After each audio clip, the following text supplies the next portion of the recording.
আসসালামু আলাইকুম সবাইকে। আজকে আমরা এরকম একটি অ্যানিমেশন তৈরি করব মাল্টিপল প্রোডাক্টের জন্য ক্যানভা দিয়ে। এর জন্য প্রথমেই চলে যাব canva.com-এ। ভিডিও অপশনে ক্লিক করে ল্যান্ডস্কেপ ভিডিওতে ক্লিক করব। এরপর এলিমেন্টসে গিয়ে নিচের দিক থেকে একটি শেপ অ্যাড করে নিব। শেপটিকে স্ক্রিনের হরিজন্টাল এবং ভার্টিক্যাল লাইন বরাবর 50% পরিমাণ রিসাইজ করে নিব। এখন শেপটিকে একে একে 3 বার ডুপ্লিকেট করে ফুল পেজটিকে সাজিয়ে নিব।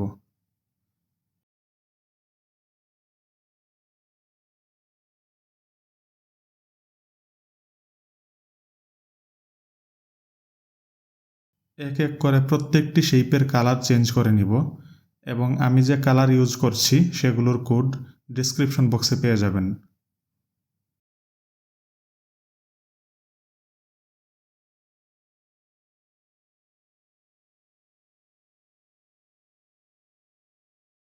শেপের কালার সেট আপ হয়ে গেলে সবগুলোকে সিলেক্ট করে গ্রুপ করে লক করে নিব। এলিমেন্টস থেকে হোয়াইট গ্লো লিখে সার্চ করে একটি গ্লো এড করে নিব।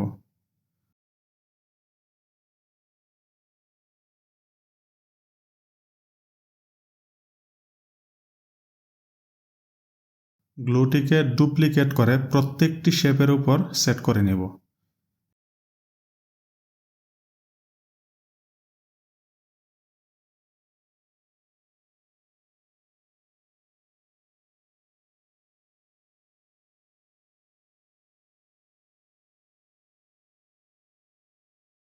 এখন সবগুলো শেপের উপর একটি করে প্রোডাক্টের ইমেজ বসিয়ে দিব।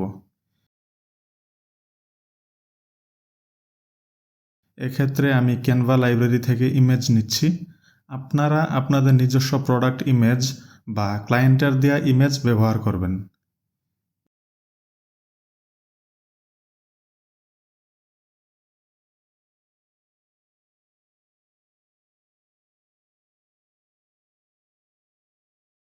একে একে সবগুলো শেপের উপর গ্লো এর মাঝামাঝি পজিশনে ইমেজ ইম্পোর্ট করে সেট করে নিব। মেক শিওর যে প্রত্যেকটি ইমেজের ব্যাকগ্রাউন্ড রিমুভ করা হয়েছে। এখন কিবোর্ডের শিফট বাটন প্রেস করে রেখে গ্লো এবং প্রোডাক্টের ইমেজটি সিলেক্ট করে নিয়ে গ্রুপ করে দিব। একইভাবে সবগুলো আইটেমকে সাজিয়ে নিব।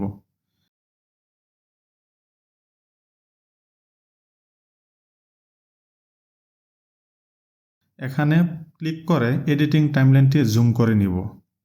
প্রথম প্রোডাক্টের ইমেজটি সিলেক্ট করে টাইমলাইন থেকে ডিউরেশন কমিয়ে 4.5 সেকেন্ডস করে দিব। একইভাবে দ্বিতীয় প্রোডাক্টটিকে 4 সেকেন্ডস, তৃতীয় প্রোডাক্টটি 3.5 সেকেন্ডস এবং সর্বশেষ প্রোডাক্টটি 3 সেকেন্ডসে সেট করে নিব। এখন প্রথম প্রোডাক্টে ক্লিক করে অ্যানিমেশনে গিয়ে ব্লার অ্যানিমেশনটি সিলেক্ট করে ম্যাক্স স্পিড দিয়ে দিব।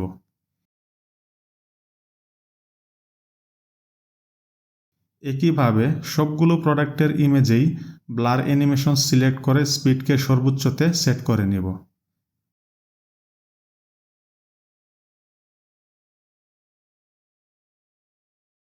This is the final video. ভিডিওটি ভালো লাগলে এবং এরকম ভিডিও আরও পেতে চাইলে আমার চ্যানেলটিকে সাবস্ক্রাইব করতে পারেন। ধন্যবাদ।